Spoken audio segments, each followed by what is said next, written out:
everyone had a good weekend? Any further witnesses on behalf of the defense? Absolutely. May I proceed, Your Honor? Yes, you may. Thank you very much. Mr. Mitchell, can you raise your right hand? Do you solemnly swear or affirm under penalty of perjury your testimony in this case will be the truth, the whole truth, and nothing but the truth? Yes, I do. Have a seat.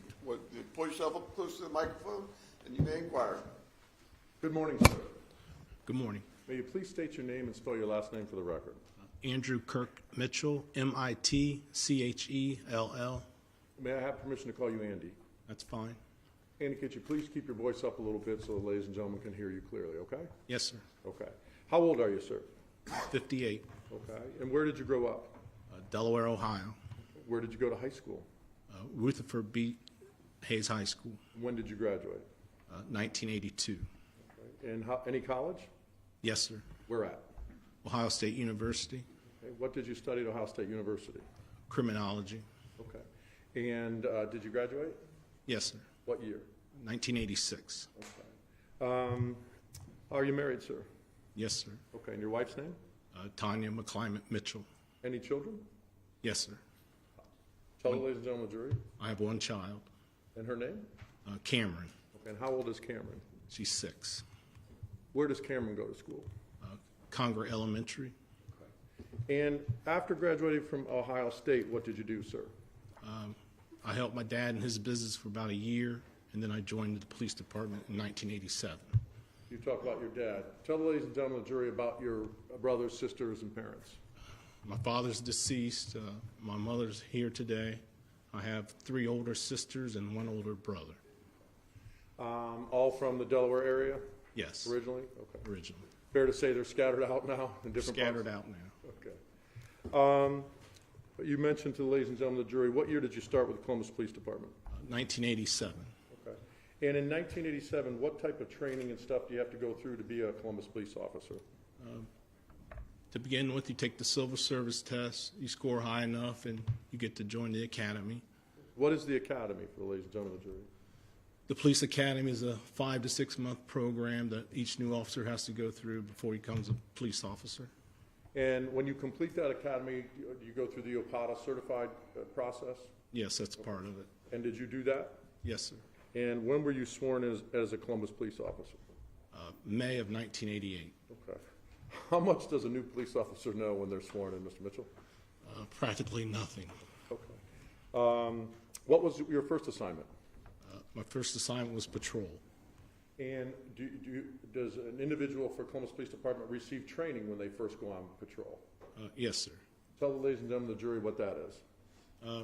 When you first come on the street, you're assigned to a veteran officer for approximately 8 weeks, and you follow that person around. They teach you the ins and outs of the job. And as a patrol officer, what are some of the basic fundamental duties that you go through on a regular basis as a Columbus patrol officer? As patrol, you cover everything: robberies, burglaries, domestic violences. Respond to many calls? Yes. All different types? Yes. How long were you a patrol officer? 1993. Okay, so that's 6 years, roughly? About 5 years. Okay. What was your second assignment? The burglary unit. Okay. When you go from patrol to the burglary unit, what does that mean? It's a detective bureau job, and they put you in a detective bureau training before you become a detective. So in order to become a detective, you have to have some specialized training. Yes. What does that training entail? Everything about a detective, of how to do the reports, how to write the reports. And as a detective, are you now wearing the white uniform? No, you're in a suit, Okay. suit and tie. Okay. And how long did you stay in burglary? I stayed in burglary for 6 years. Okay. And so the ladies and gentlemen of the jury understand, what do you mean by detectives? Are there different bureaus of being a detective? There's one detective bureau, but there's different squads in each. What are some of the squads? There's sexual abuse, there's robbery, burglary, fraud unit. Homicide? Homicide. Assault squad? Correct. Okay, so once you become a detective, you can have access to the other bureaus. Yes. Are there training, if you go from one bureau to another, is there separate training for that? Yes. Okay. So where did you go from the burglary unit? From the burglary unit, I went to the sexual abuse unit, Okay. Again, retrained? retrained. Okay. How long? How long were you in that unit? I was in that unit for 2 years. Okay. After that, where did you go? I went to the vice unit for my first time. Okay. That was 2001. 2001, and were you trained in detective as being a vice detective? Yes, sir. What does that training entail? Oh, how to pick up girls, what to use, how to park your vehicle when you pick them up, what to say to girls to try to get them to tell them what you want. What other types of crimes do you investigate when you're part of the vice unit? We did internet prostitution, we did street prostitution, we did illegal liquor sales, boot joints, anything to do with any type of vice people have. Okay. After the vice unit, where did you go?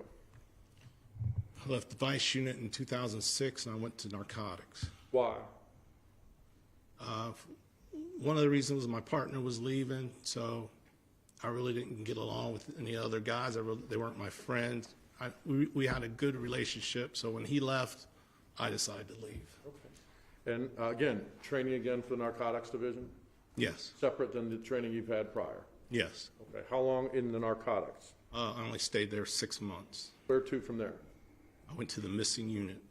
Okay. Missing, What are the responsibilities and duties of the missing unit detective bureau? we investigated missing children mostly, or missing adults. Training again for that? Yes, sir. How long were you there? It was about a year. Where did you go from there? I went to, it was in the same unit, I went to exploited children unit. It was just another part of that unit, and I stayed there for about 3 years. And how about your next position? About 2009, I went to the forgery and fraud unit. Tell the ladies and gentlemen of the jury what the forgery and fraud unit is. We investigated stolen checks, stolen credit cards. People were getting defrauded. That's More, what we did. I'm sorry, I interrupted you. More white collar type stuff? More white collar crime. Okay. Yes. And how long were you there? I was there 3 years. When, after that part of the bureau, what detective bureau did you go to next? The next unit, I went to the homicide unit. Okay. And what were some of your responsibilities and duties in the homicide unit? We investigated suicides, DOAs, homicides, and sometimes assaults. Okay. Were you ever a lead detective in a homicide case? Yes, Okay. And is that where you met Detective Shepard? yes. Okay. And from there, where did you go, sir? I stayed there from 2012 to 2017, and I So went I'm to sorry, I apologize, 2017, okay. Why did you leave, why did you want to leave the vice unit, or excuse me, the homicide unit in 2017? Well, I really didn't want to leave, but 2016, we began the adoption process for our daughter. Okay. So what does that mean? How did that factor into whether to stay in homicide or not? Being in homicide, you got to work weekends, you got to work holidays, you got to work late. They call you in early. So my wife, excuse me, my wife and I decided that I need to change jobs. So when the vice unit became open, I decided to go to the vice unit. Who won that discussion between you and your wife? My wife won. So so as a homicide detective, you could be called out at any time? Yes, they can call you 24/7. 4 in the morning. Okay, all right. So you then go back to the vice unit, correct? Correct. And when you went to the vice unit in 2017 and you were there in 2018, were there differences from when the first time you were in the vice unit in 2022? Yes. Or 2002? Yes. And what types of differences? They seem to make sure, being the environment of today, they wanted to make sure they had accountability for you. So the number one thing that they did was we had to record all our interactions with the ladies we picked up. Okay, so there was a different process from 2002 to 2017. Correct. Okay. And you've gone through different divisions of the Detective Bureau. Why so, Mr. Mitchell? Why did you go to different positions? I was just trying to experience all the aspects of the division of police. Different units, The different duties, yes. Okay, all right. And so now for the timeline, we're up to, what unit were you in 2018? I was in the vice unit. Okay, and what was your shift? We were 8A to 4P. Okay, you said we. Were you part of a team at that time? Yes, sir. Okay. Walk the jury through a typical day for your team in the vice unit. Typical day could be one or two ways. Sometimes we meet in the office at 8 a.m. We'd get complaints. Each of us got a set of complaints each day from our sergeant, so we decide what we're going to work that day. Complaints on the west side, complaints on the north side. We also, another way we got together was the prior day we would say, hey, we're going to meet on the west side tomorrow. Let's meet at Hagen Broad. So the next day we'd all meet at Hagen Broad, and we'd investigate the west side for prostitution. And so in your different capacities as a detective, you're still a detective in Vice, correct? Yes. But Vice is undercover. Yes. The other detective bureaus are not undercover, correct? Not undercover, but they're in suit and tie. Yeah. But so good. What would you wear in terms of being a Vice detective? Oh, we could wear casual clothing, T-shirts, jeans, shorts, whatever we wanted. Why would you be able to wear that? We're just trying to fit in with the area that we were working. Okay. And while you were in Vice, both in 2002 and then 17 and 18, would you come into contact with people who were non-compliant with arrests? All the time. What would you do in those situations, sir? Your training would kick in, and you'd hopefully try to get them under arrest by handcuffing. Okay. Would you try to de-escalate the situation? Yes. How so? By talking to them. Maybe there's something we can say to kind of calm them down. Would you answer questions? Yes. Why? That would make them more comfortable if we're able to answer questions. Okay. So in the general process, have you had issues where someone's been non-compliant when you're trying to cuff them? Yes. What would you do in that situation, sir? We try to use as less force as we can to make the arrest without injuring that person. When you talk about arrest in general, sir, what are you, the ladies and gentlemen of the jury have heard some of this, is there's a difference between you're charging someone, is there a difference between if you're charging someone with whether or not you're taking them into custody? Yes. Explain that to the ladies and gentlemen of the jury. Just because we take them into custody doesn't mean we're going to actually arrest them. So sometimes we arrest, sometimes we don't. In terms of if you find the elements or probable cause for something, what do you then have to do with regards to the complaint? You'd have to find enough evidence to go ahead and arrest that person from the probable cause. And back in 2018, did you guys have discretion of whether or not someone went to jail or just was summoned in? If they didn't have any warrants on them, we usually just summons them. If they had some type of warrant on them, we would arrest them. Explain to the ladies and gentlemen of the jury what a summons means. Summons is just a court date, 7 to 12 days in advance, and they just have to show up for court in one of those days. So if you charge someone and give them a summons, you're not taking them into custody. Correct. They're not in custody. They just receive it's basically a ticket. Okay. And on your experience in Vice, have you had people try to flee? All the time. Okay. Have you had people try to resist? Yes. Okay. Have you been attacked before with a knife? No, I haven't been attacked before with a knife, no. Before this situation? Before this situation. And have you recovered weapons and stuff and your duties as a Vice officer? Almost daily. And so it's not uncommon? No. Okay. And in terms of when back then in 2018 with your team, were you guys allowed to handcuff someone by yourself? Yes. Okay, so you didn't need another person there? No. Okay. And is that what the training at the time? Yes. Okay.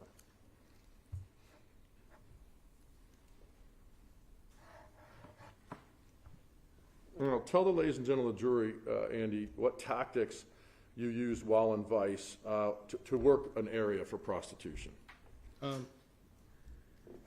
We had a couple tactics. Usually we get on our cell phone and we have a thread between what officers are working that day, usually 4 or 5. We always went to the area that we're going to work. Whenever we worked the west side, we all had to go to the west side. Not one guy could go to the northeast side. We all stayed on the west side. So Why is that, Mr. Mitchell? for safety reasons. So that day, we did have 5 people working that day, and we decided to work the west side. Okay. When you're working undercover, what is the goal of when you go to work the west side in general? What's the goal for that? The goal is to arrest for prostitution. That was the main goal. Based on complaints that had been received? Correct. Based on what we see and what the citizens see. Okay. And you've been in the courtroom, you've heard people talk about the cop test. Have you been put through the cop test when you were trying to get the elements for prostitution? Yes, I have. Okay, explain for the ladies and gentlemen of the jury what do you do in response to that? Cop test is they kind of want to know if you're the police or not. So if they do certain acts to you or if you do something to them, you pass the cop test. She'll say, hey, touch my breast. We're allowed to touch over the clothing. We couldn't go underneath. And it'll just be a quick touch. So there's certain actions and reactions that you have to do to pass the cop Right. test. And that's based on training? Yes. Okay. Now, is it fair to say that whether you're in any detective bureau or patrol, that in order to potentially even start an investigation, what is needed to even start an inquiry towards somebody? You gotta have PC. I mean, you have to have a reason.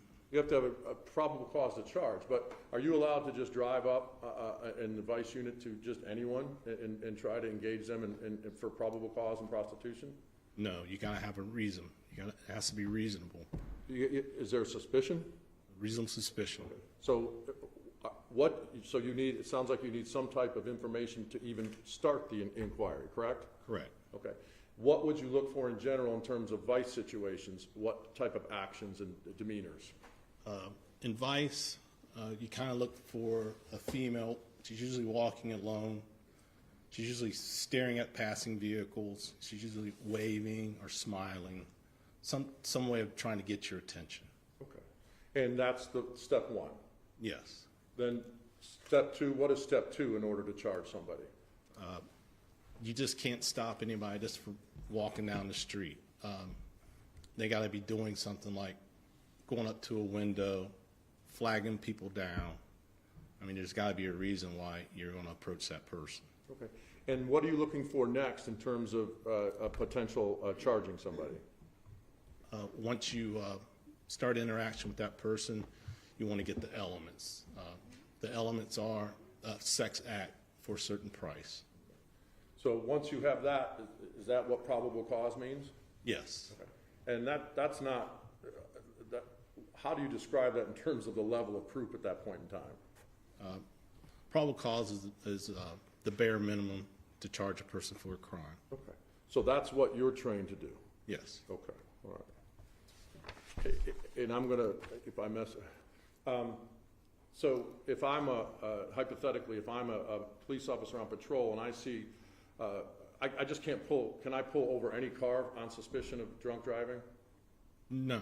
What, if I see weaving, can I pull that person over? Yes, you have to have a reason. Okay, but that's not probable cause. Is that probable cause? It's a suspicion. Okay. And then if I find the elements to drinking and driving, I can charge the person? Correct. Okay, all right. So,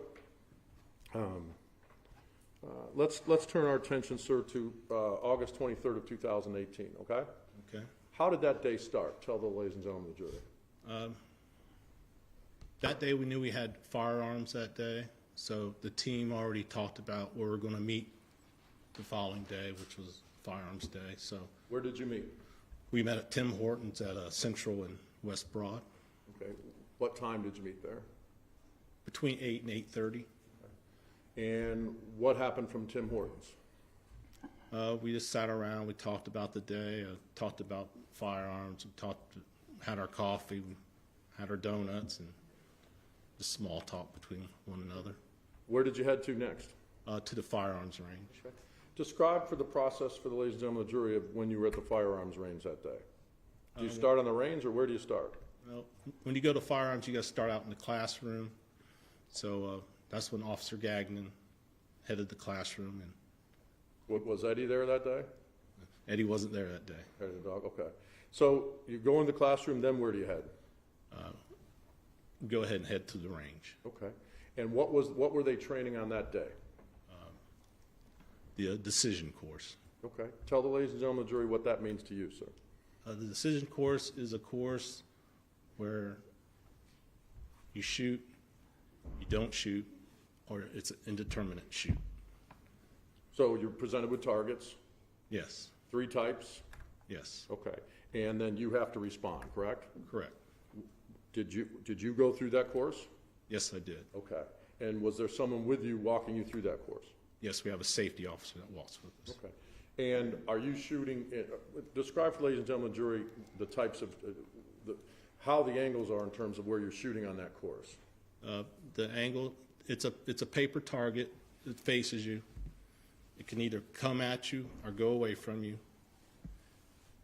It's a threat when it's coming towards you. It's a non-threat if it's going backwards. When the threat is over, they edge the target. Okay. So you were trying to determine whether a threat is a threat or not during that process? Correct. Okay. And is it fair to say it's straight ahead from you? Yes. Okay. And if it's a threat, you're trained to do what? Trained to shoot. Okay. What does it mean in those scenarios when the threat is over? How do you know the threat's over in those situations? In that situation, they turn the target edgewise, Okay. And what does that mean to you? that the threat is over. Okay. And so you have to determine with non-threats if it's moving forward, backward, indeterminate threats, moving forward, backward, and then threats. Correct. Okay. All right. And what are you wearing at that point in time with regards to your ears? We have ear protection. Describe for ladies and gentlemen of the jury what you're wearing. You can either wear the soft sponge ears that go inside, ear protection goes inside your ear, or you can wear the headphones. What were you wearing that day? That day I wore the headphones. Okay. And what's your hearing like in those headphones, Andy? You can't hear much in the headphones. Okay. All right. So you guys discussed, it's my understanding, sorry. What happens when the course is done? What did you guys do as a team? We clean our guns and we decided what we're going to do the following, after that, firearms. What was the plan? We had a decision, either go to lunch or go work the west side, or go work the west side, then go to lunch. And what did you guys decide? We decided to go ahead and work. Okay. At that point, does everybody leave together? No. Why? For one, I was the last one to leave because I was finished cleaning my gun. Okay. So that team left at different times. Yes. When you finished cleaning your gun, what did you do? I got in my car and I started heading for the west side. Okay. How far behind the team do you believe you were? 10, 15 minutes. Okay. Back in 2018, what were the policies in terms of finding out where people were or making sure that people were in the area? That day, we have a thread on our cell phones. So when I got out to the west side, I went ahead and texted anybody out here. So you know the team's already out there. That was the decision, right? Yes. But based on training, are you required to then text and see where's everybody at? Yes. You want me to approach the witness? You may. Mr. Mitchell, I'm handing you what's been marked for identification purposes, the defendant's exhibit 18. It's a 2-page document. If you take a look at that.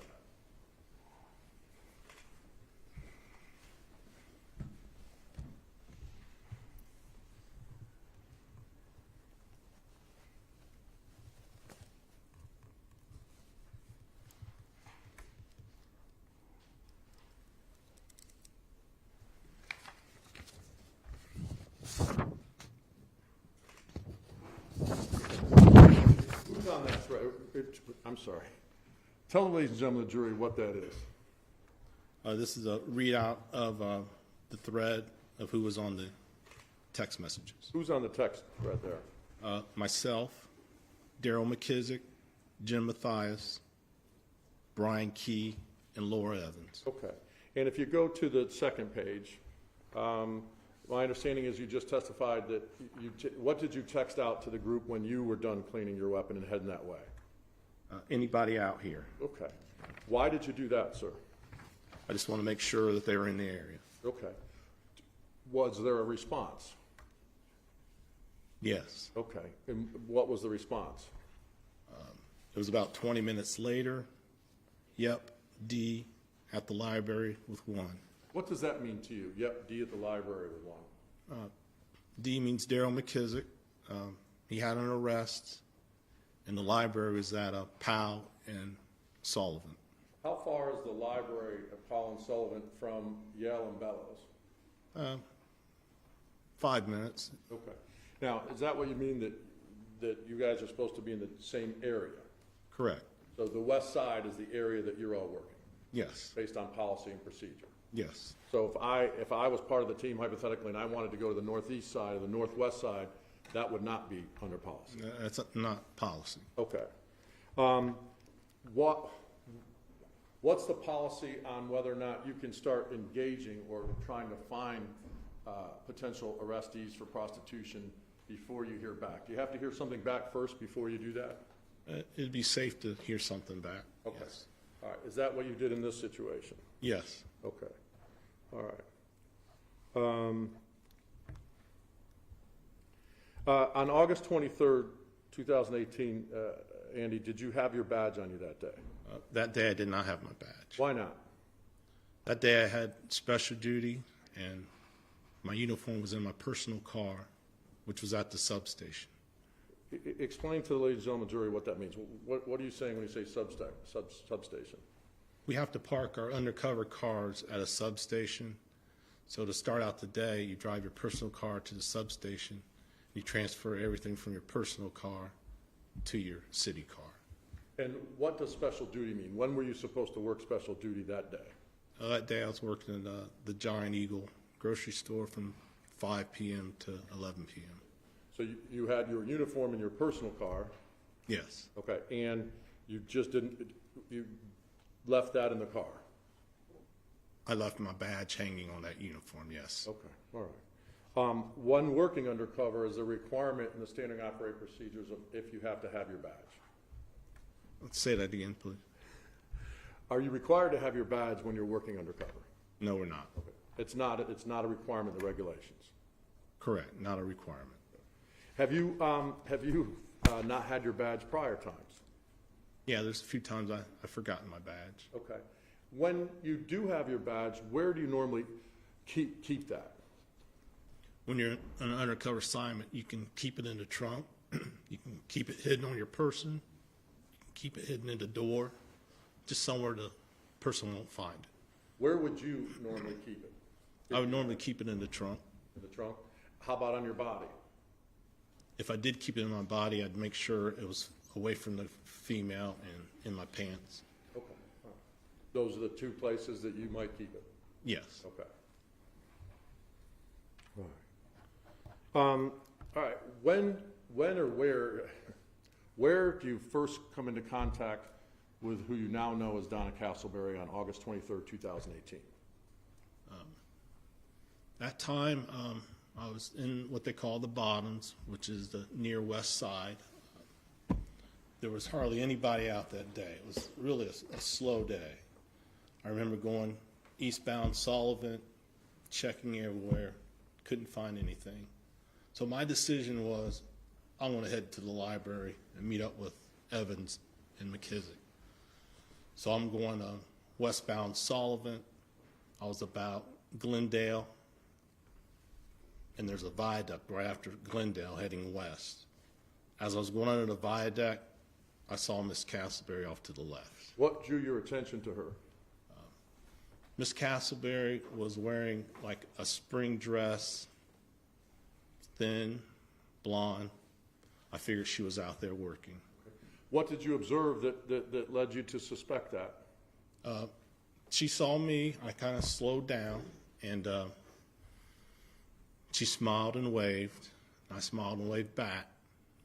But as I did that, I noticed there was a red truck heading eastbound, and he was slowing down to look at Miss Castleberry. What did you observe about her and the red truck? She was approaching the passenger window. I slowed down and looked back, and I says, well, she's probably going to get in with them, but I'll hang around and check and see if she does or not. What did you do? I went ahead and decided to circle the block. So I took a left on Princeton, which is the next block up from Westgate, and I took the first alley to the left, which I'd be heading eastbound again. When you came back around, what did you observe, sir? I kind of hung out in the alley, and about a block and a half down, I could see the red truck. The red truck had turned back into the alley off another alley, and he was sitting there talking to Miss Castleberry. Okay. What did you do? I kind of just hung back and waited because I thought for sure she was going to get in the truck. What did you see? I saw communication between her and the driver of the truck, and then they must have not made a deal because the truck continued to come towards me, so she wasn't going to get into the truck. What did you then determine next to do, Mr. Mitchell? Well, I figured, well, I'll try her now since she's by herself. Okay. What did you do? I went ahead and continued eastbound in the alley, but I said, oh, I got to hurry up and grab my city phone and hit the record button. Why did you do that? We want to record everything in case it goes to court. We want to make sure we have a recording. Then, what other measures did you do to make yourself ready to potentially go engage in that transaction? I wanted to make sure I didn't have my ID out. I wanted to make sure she couldn't see the recording. I wanted to make sure my paperwork was put up. There's times I've left my paperwork out, and they found that. So I want to make sure everything was put away. Where did you put away those things? Tell the ladies and gentlemen the I jury. put my affidavits, my reports. I keep them in a stack piled underneath the seat of the passenger side. I reach around back underneath the seat. That's where I keep my paperwork. On top of the mat or under the mat? Under the mat. Okay. And how about your ID? Did you have your ID that day? Yes, I did. Where was that? My ID was in my pocket. Okay. How about handcuffs? I had my handcuffs underneath my left leg. Okay, and how about your phone? Where did you put your phone before you started a conversation with Miss Castleberry? My city phone was in the door pocket of the driver's side. How about a walkie-talkie? Where was your walkie-talkie that day? I left my walkie-talkie behind in my personal car. How often do you have the walkie-talkie when you're working an area for prostitution or solicitation? We usually keep the walkie-talkie in the trunk. We don't keep it in the cab with us. Why? Because sometimes it would go off and people would hear, so you want to put it away. And sometimes they look under the seats and they look for the walkie-talkie. It's a big item. Okay. And what do you see next? Do you approach Miss Castleberry? She approaches me. Okay, what happens? What do you observe when she approaches you? Usually, when she was coming towards me, she came at a quick pace. And usually I would take my personal cell phone, which was on my lap, and I would text, hey, I'm trying one at so-and-so. Come to the area. She came over so fast I didn't have time to text. Was there any text messages that you see in defendant's exhibit up there of a text message from D or whoever saying, hey, I'm gonna approach one? Not that I believe.